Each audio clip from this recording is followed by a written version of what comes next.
Hello, my name is Mariah and I will be going over precautions during pregnancy.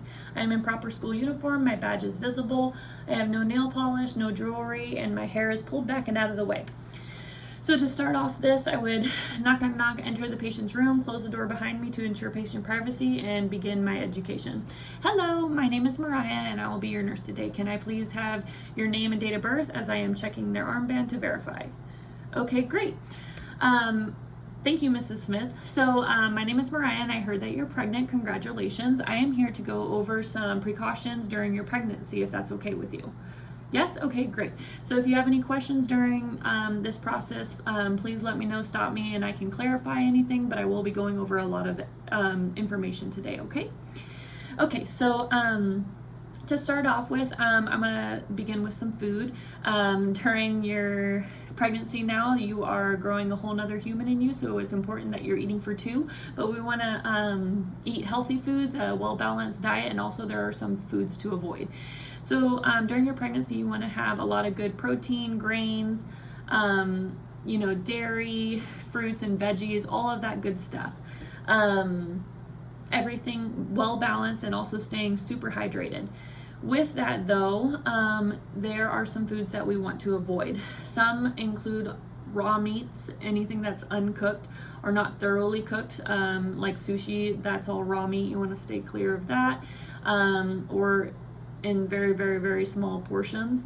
Raw meats can, like chicken, can cause salmonella or raw egg, and this can affect your baby and also make you sick. Whenever you go out to eat, instead of asking for that medium rare steak, make sure it is a thoroughly cooked steak and also in a smaller portion.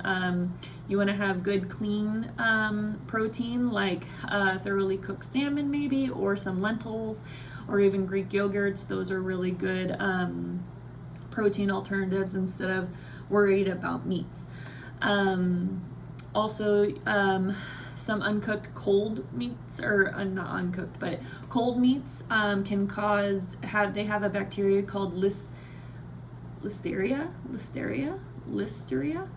I'm sorry, I have a hard time saying that name. But any of your deli meats like turkey, ham, making those good cold cut sandwiches, they can have bacteria, so it's a good precaution to stay away from those, including also like hot dogs found in the deli section.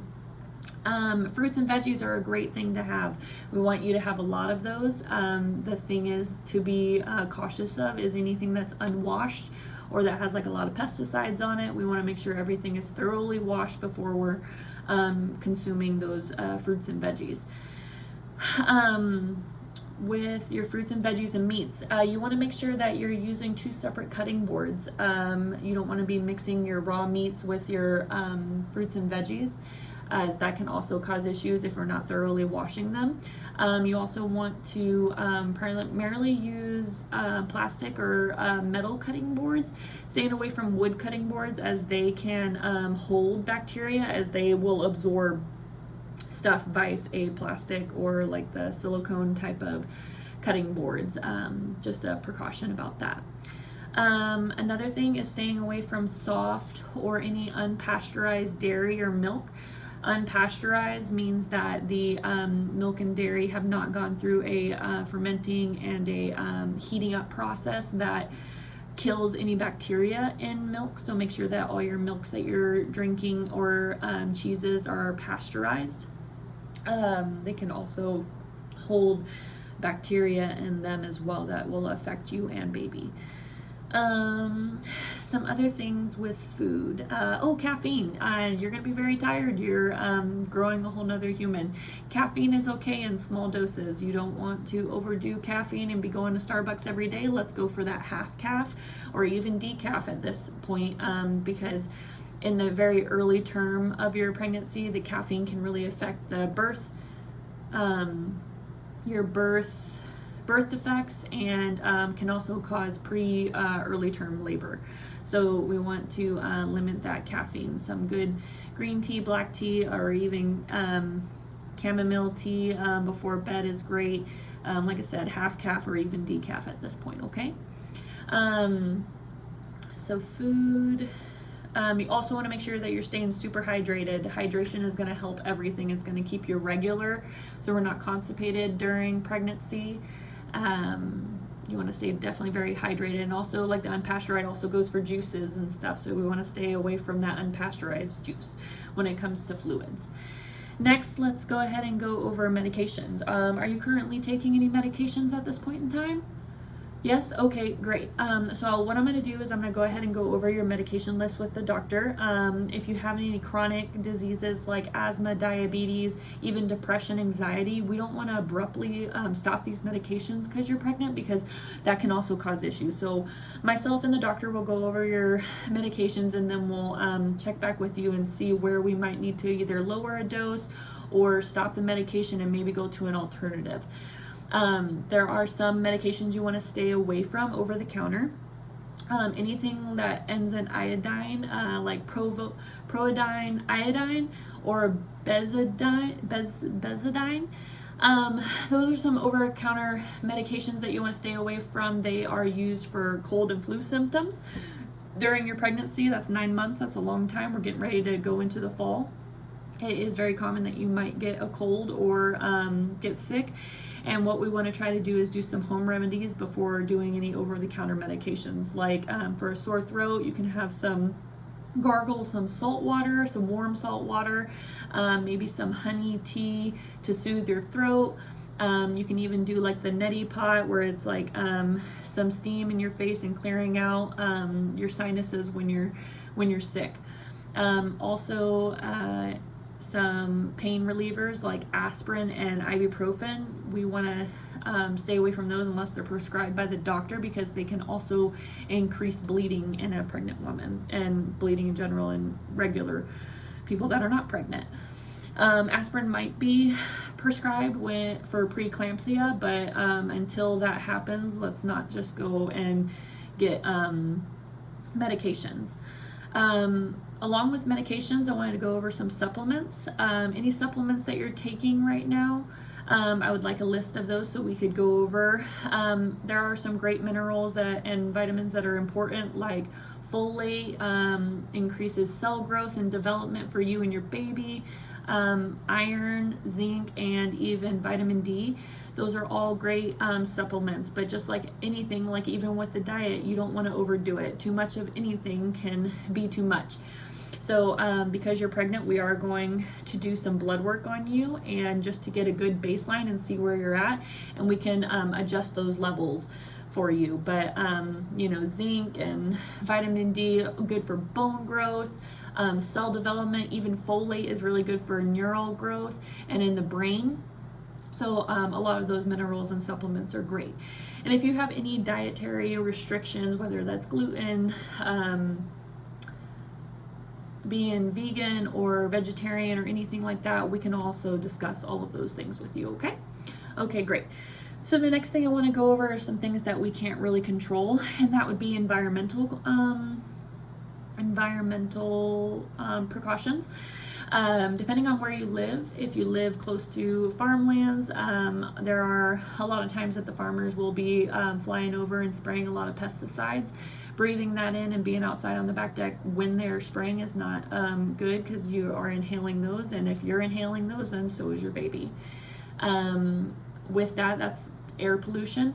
Air pollution can also happen in big cities. Here in California, we have smog. I'm sure you're used to having to get your car smogged, or if you haven't, then you got a new car, so congratulations.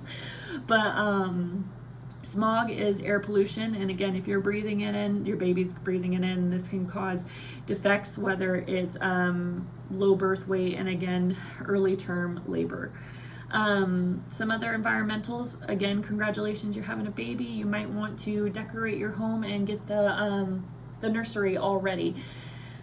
When it comes to cleaning products and paints, lead poisoning in paint, you want to be cautious of that. You don't want to get any of that on you, or be breathing in those nasty fumes. You have a lot of family, hopefully.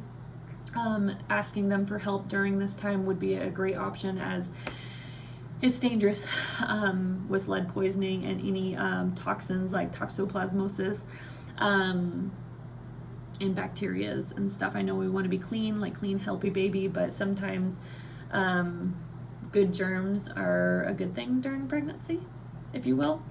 Also, right now we're in the fall, so you're probably going to be delivering in the spring or summer. So you might want to go to the beach or go to the pool or even the lake or something. You might want to stay away from any standing water or hot or warm waters. These can carry bacteria like, honestly, there could be mosquitoes around, so malaria or flesh-eating bacteria, or even lead in waters, bodies of water. All of these can make you sick, and along it'll go to baby. Okay, environmental. So next we will go over alcohol abuse here in California, cannabis, smoking, and any other drugs of any sort. Do you partake in any of these things? No? Okay, great. So that's a great thing. No need to worry about that then, but I will just let you know that alcohol can cause cleft lip, palate in your baby. Smoking cannabis, cocaine, any kind of, what's the word I'm looking for? Substance abuse can affect your baby. These include miscarriage, stillbirths, also even secondhand smoking, which if you're smoking, the baby's smoking, can cause even like child cancers, asthma, or even other comorbidities in children as they grow up, like diabetes and cancer. Okay, so if you happen to partake in anything like that, please let myself or the doctor know, and just know that you can do your research on any substance abuse and how it affects you and the baby. Are you planning on traveling at all during your pregnancy? Maybe, yeah, the holidays are coming up. So when it comes to traveling, you want to make any travel plans kind of during your second trimester, which that will be anywhere between 13 and 26 weeks. Second trimester is the safest time to travel, as it's not early term where your baby is just starting to form, and it's not in the third trimester where you could possibly go into early term labor. Traveling, you want to stay, you can go anywhere. You can go anywhere, but you want to be cautious of where you're going. You want to look up any vaccinations that might be needed in the area. Traveling to safer areas, like, again, we were talking about air pollution earlier. Anywhere that's not war, or where it's sketchy for you or your loved ones that are traveling. If you are traveling, you also want to stay hydrated. When you're wearing a seatbelt, the top one will go across your belly, up top, and then the bottom one will go below your belly. If you are to get in a car accident, God forbid, please seek medical attention immediately. If you're traveling by train or plane, those are fine. Again, during the second trimester, you just want to make sure that you're getting up about every 2 hours and moving around. When you're on the plane, you want to wear some compression stockings. The risk here is deep vein thrombosis. You don't want to get a blood clot, and then it can't go back up, and then we're having complications, especially during your pregnancy. When you are traveling, it's great to bring your medical record with you. Let whoever you are with know where your medical papers and records are in case you need to go to the hospital. Also, what your birth plan is. Having those things on you when you're traveling is very important. Any allergies and medications that you're on, all of those things, medical record is very important when you're traveling, okay? Always let somebody know where you're going and when you're returning and all that good jazz. Lastly, I'll go over is dental work. Some things to worry about with dental work. We don't want you to stop your dental work. You can still get x-rays. Again, you want to go between your second trimester, the 13 and 26 weeks. It's the less likely of having issues, whether that's developmental or early term labor. With that, the risk here is called pregnancy gingivitis. You want to make sure you're still having clean oral health, as I apologize, my phone is ringing. I'm going to keep going though. You want to, we're talking about gingivitis. Pregnancy gingivitis is when you, during a pregnancy, not keeping clean oral hygiene. This can also cause toxoplasmosis, which is a bacteria during pregnancy. After pregnancy, there's another thing that this gingivitis can be transferred to the baby, and that includes like mouth-to-mouth kissing, or when the baby is putting her hands in her mouth, him or her. These are just some precautions to think and know about. Lastly, I'd like to go over is exercise. Do you currently exercise now? Are you into sports or anything? Yes? Okay, great. I play soccer myself.